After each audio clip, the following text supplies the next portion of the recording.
The Legend of Zelda: A Link Between Worlds is the best 2D Zelda, full stop. Come the early 2010s, the Zelda series wasn't in a bad spot by any means, but you could probably make an argument that it may have lost a step and was in a bit more of an experimental phase. The past few Zelda games saw an ever-increasing emphasis on linearity and motion controls, which, while the likes of Phantom Hourglass, Spirit Tracks, and Skyward Sword were far from bad games, they definitely weren't as universally revered as some of the earlier games in the franchise. Later on down the line, we would see some more experimentation with the likes of spin-offs such as Hyrule Warriors, or the return to multiplayer with Triforce Heroes. It's very telling that some of the most popular Zelda games at the time were the remasters of Wind Waker and Twilight Princess, as well as the 3DS remakes of Ocarina of Time and Majora's Mask. In the middle of all this, Nintendo dropped what might have been the defining Zelda title of that era with The Legend of Zelda: A Link Between Worlds for the 3DS. A game that was a legitimate Game of the Year contender in a time where it was competing with heavy hitters such as Super Mario 3D World, Assassin's Creed 4 Black Flag, BioShock Infinite, and of course the two titans of that year, Grand Theft Auto 5 and The Last of Us. Nintendo must have cooked up something very special for a handheld title like this to be in the same conversation of so many massive releases. So what is it exactly that they came up with? Well, A Link Between Worlds is essentially a modernized version of A Link to the Past, so much so that its world is a near one-to-one recreation of it. The game also sees Link gaining the ability to turn himself into a painting to traverse the environment, but surely a new version of A Link to the Past with some occasional 2D sections wasn't the only thing that made this game stand out as much as it did, right? Well, while those two elements certainly helped, the thing that actually put its hooks into players was the move away from the linear structure into what was at the time maybe the most open and freeform Zelda game since the original in regards to its progression. Gone was the standard A to B structure, and to this day, it still remains one of the most praised aspects of A Link Between Worlds. Of course, there are many other great things to talk about with this game, from the story to the soundtrack to the side content. Nintendo was really firing on all cylinders here and created not just what I consider to be the definitive 2D Zelda experience, but one of the overall best games that the franchise has seen so far.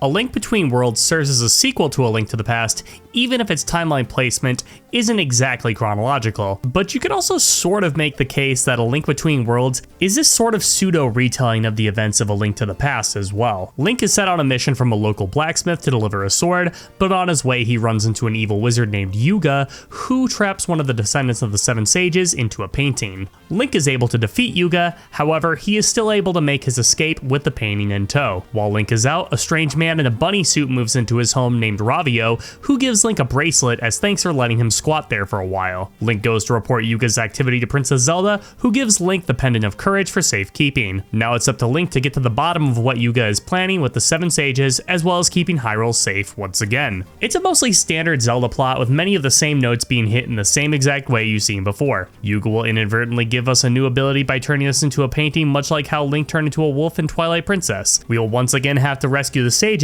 much like we did in Ocarina of Time, and we will need to collect the Master Sword like we've done in, well, basically every other Zelda game. And finally, we will do battle with a Dark Wizard and travel back and forth between an inverted version of Hyrule, exactly like we did in A Link to the Past. This time though, instead of being a corrupted version of the Sacred Realm, this mirrored version of Hyrule we find ourselves in is a land called Lorule. Creative name, I know. Jokes aside, this is where we really do start to see the game pick up steam with its story, as we meet an inverted version of Zelda named Hilda, who pleads with Link to stop Yuga in order to help save her kingdom. From there on, it's pretty much nothing but dungeon spam as the story takes a back seat until the final act of the game that is far and away the most interesting, between seeing Hilda and Yuga's greater intentions, as well as a reveal for Ravio that should be a little on the obvious side for those who played A Link to the Past and have a keen eye. A Link Between Worlds is admittedly a little bit of a step down in the storytelling department compared to Skyward Sword or Spirit Tracks because of the lack of real focus on characters here. Hilda, Ravio, and Yuga are all very fine additions that go through their own sort of interesting arcs, but most of that really comes within the final hour of the game,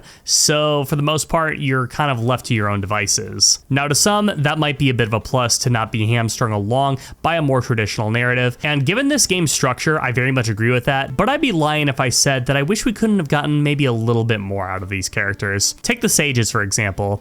Much like Ocarina of Time, you do meet all the sages before they're actually revealed to be in that role, but some of these characters you just maybe talk to like once or twice, and when it's revealed that they're a sage, you're just like, really? That guy? Overall, A Link Between Worlds story is a decent little adventure through Hyrule that adds some fun world building and expands upon a few ideas that we saw before in A Link to the Past. When it comes to the visual presentation, I find things to be a little bit more shaky, however. Environments are a really solid modernized version of what we saw in A Link to the Past, with vibrant colors and faithful designs, but I sort of have a problem with how faithful these designs are, if that makes any sense. Everything in this game feels very flat. Obviously, if you turn the 3D effects on the 3DS, that will rectify this issue somewhat, but I have never really been a fan of this because playing games with the 3D on really starts to hurt my eyes and give me a headache after a while, so I stuck with playing this game primarily in 2D for all my playthroughs. That being said, I do appreciate all the new details that have been crammed into the environments, especially the interiors. Lots of fun references here. The other thing I didn't really care for was the character models. This is a recreation of the art style from A Link to the Past, just with a more modern design philosophy, which I do like to see the returning classic models for Link and Zelda, but I just don't think the characters look as great as they probably could. They went for the goal of having parity between cutscenes and gameplay, and while in most cases I think that's great, I do wish we got a little bit more pizzazz here. But if it's pizzazz you want, look no further than the soundtrack. I think A Link Between Worlds OST is criminally underrated. Yeah, there's a lot of overlap between this game and A Link to the Past soundtracks, sure, but this game doesn't just redo the music for stuff like the Overworld or Dark World themes, but instead add their own renditions that the pieces slowly transition into that make them into their own thing. Plus, you got some new vocal emphasis on tracks such as Yuga's theme or the Mother Mai Mai song that just go incredibly hard. Some of my other favorite tracks include the minigame theme for how jovial it is, or Loryu Castle for using an inverted version of Hyrule Castle's theme. That's just fucking awesome. This is easily my favorite 2D Zelda soundtrack, except for maybe something like A Link to the Past, and again, when comparing those two games, it's merely just up to preference. I really do think A Link Between Worlds does deserve a little bit more recognition in this department.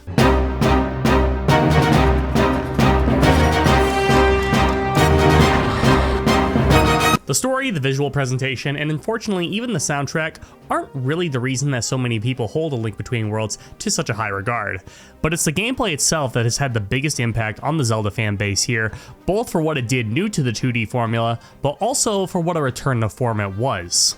So while the last couple of handheld Zelda games experimented a little bit with primarily using touchscreen controls to some pretty mixed results, A Link Between Worlds thankfully has a much more traditional control scheme. Gone is the usage of the stylus for having Link attack or move, with the only usage of the touchscreen being used for menu navigation, meaning we now have a 2D Zelda game that utilizes a real control stick, making this game essentially a better controlling version of Minish Cap or A Link to the Past. And I know the A Link to the Past comparisons have been really something that have sort of been inescapable throughout this video, but you can't really talk about A Link Between Worlds without also talking about A Link to the Past. A Link Between Worlds borrows heavily from A Link to the Past, from the story beats, to the art style, to the general gameplay, to the overworld, to the usage of a dark world, to the dungeon themes. This game essentially serves as a love letter to people who played A Link to the Past.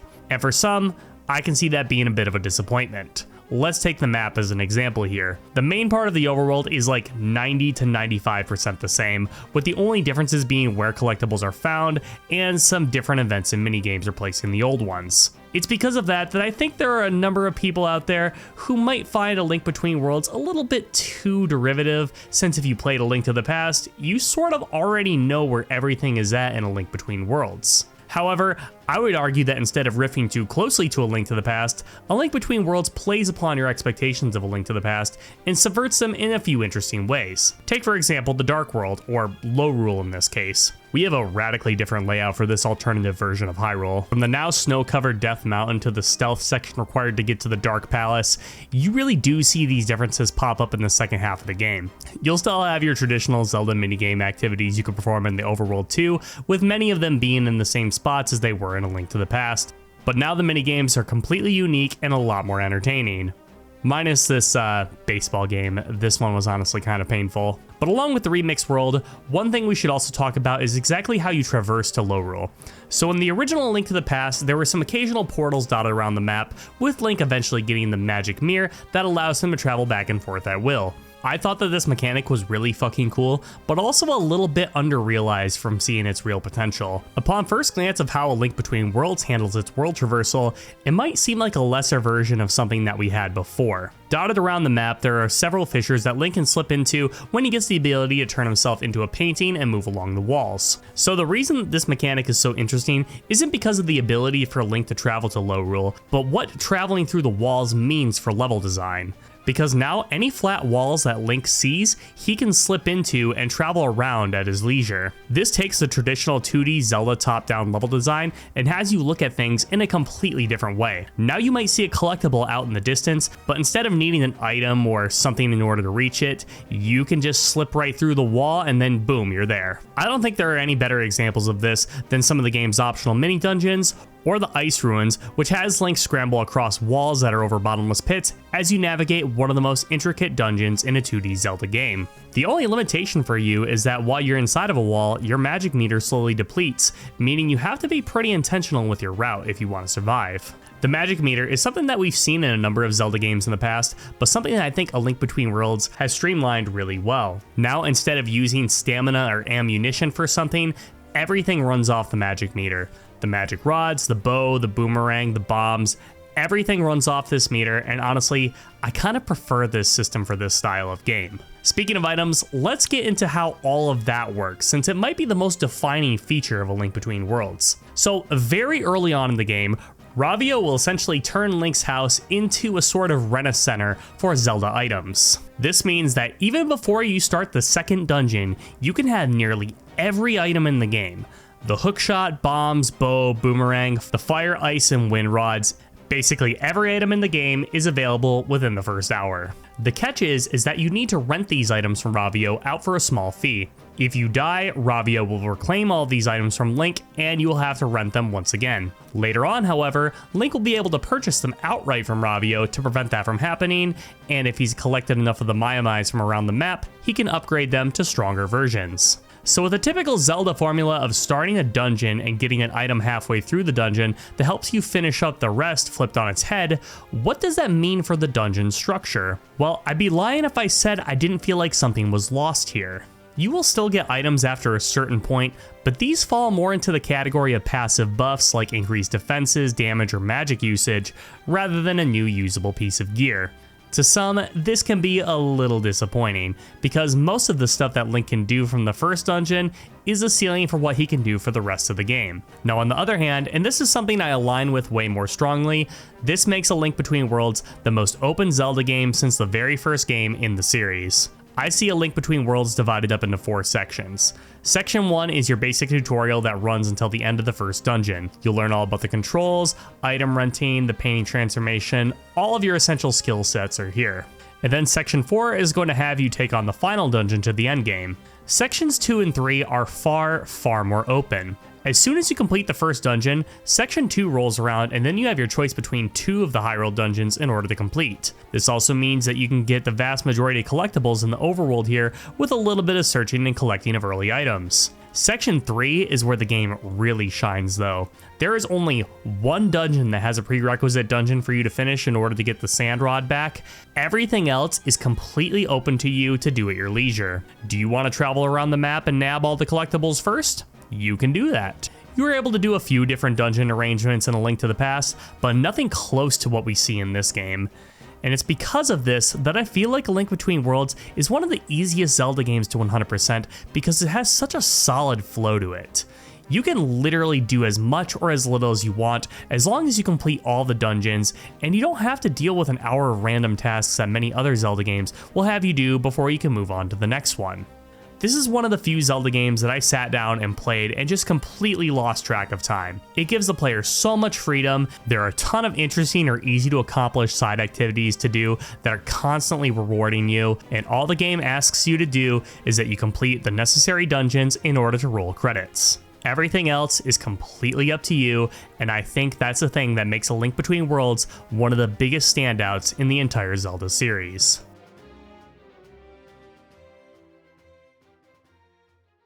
A Link Between Worlds, in many regards, represented a return to form for the Zelda franchise in a very big way, but within the context that we live in today, with the new open-air format of games, it almost serves as like a last hurrah for what fans would typically associate with the Zelda formula. The excellent structure, pacing, and open-endedness would clearly be a strong indication of where the series would be going with Breath of the Wild, Tears of the Kingdom, and Echoes of Wisdom, but at the same time, the tight interconnected world and fantastic dungeon and item design still harken back to Link's Awakening, the Oracle games, and Minish Cap. Does it maybe ride the line a little too close to what was done in A Link to the Past?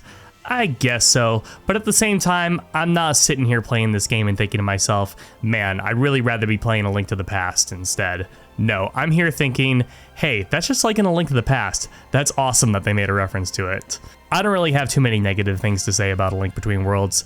This is a well-paced, well-designed, fantastic addition to the Zelda franchise, and one that I can wholeheartedly recommend to you.